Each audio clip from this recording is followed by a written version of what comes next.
Pour être complet, il nous reste à toucher quelques mots de l'histoire dans lequel le jeu Istar vient prendre place. L'humanité telle que nous la connaissons est la base de son histoire. Toutefois, elle va prendre une direction radicalement différente et ce en vertu d'une découverte extraordinaire, l'ambre minéral. Il s'agit d'une pierre ayant des propriétés à la limite de la compréhension humaine et reliant en un tout le monde matériel et le monde psychique. Trouvée par accident pendant les premières explorations spatiales martiennes, elle va lever des tabous dans la capacité du genre humain à exploiter son environnement, à l'explorer et à développer son propre esprit. La plus grande de ces créations faites à partir de la pierre, c'est l'Istar.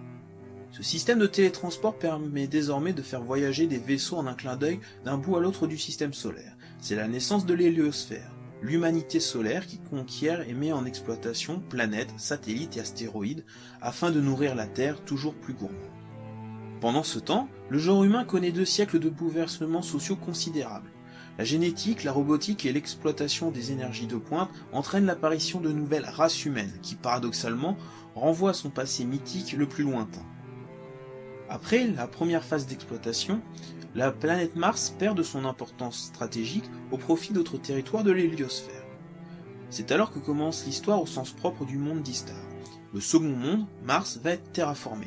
Cette opération sera la plus grande réalisation humaine jamais opérée. Puis c'est le cataclysme. Une ultime guerre oppose les superpuissances terrestres. Pendant des années, le combat fait rage partout dans le système solaire et plus encore sur Terre. Progressivement, la nouvelle Mars terraformée, qui devait être à l'origine une terre vierge, dénuée d'humains, où la nature aurait pu évoluer selon ses propres lois, est ouverte à l'immigration. Un concentré du genre humain s'implante sur ce nouvel Éden. La Terre ne survit pas à l'ultime guerre. La nouvelle humanité se découvre en prenant possession de Mars. Les humains se mélangent désormais aux HGM, des super soldats créés génétiquement pour faire la guerre à leur place, et qui bientôt, à cause de leurs caractéristiques morphologiques, seront appelés elfes, comme dans les légendes des anciens temps. Les nains représentent les derniers descendants de ceux qui ont choisi de ne pas se normaliser après la grande harmonisation génétique de l'humanité, et se sont dotés d'un génome capable de reproduire systématiquement leurs caractéristiques morphologiques. Les inavoués, des hommes qui ont muté pendant la dernière guerre sur Terre, et dont les capacités cérébrales se sont démultipliées. Les elfes noirs, enfin, apparus eux aussi pendant la guerre, et représentant une évolution spécifique des HGM des origines.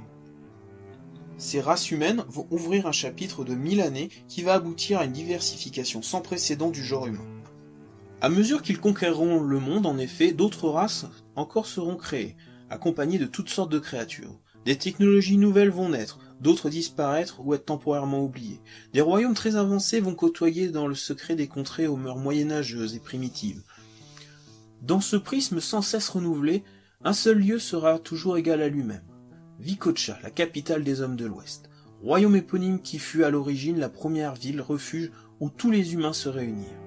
Les nains, les elfes, les inavoués, tous partiront chacun leur tour, et deviendront donc à Vicocha des légendes, ou des présences lointaines et mystérieuses. Puis d'autres créatures viendront à son contact, depuis le reste du monde où l'imagination malade des hommes les aura successivement engendrées. Des choses plus sombres également les accompagneront, des choses venues de l'esprit et de ses frontières, ou même de beaucoup plus loin. Pour finir, la conquête inexorable d'un vaste empire sera menée depuis le sud par les inavoués chassés au début des temps de Vicocha.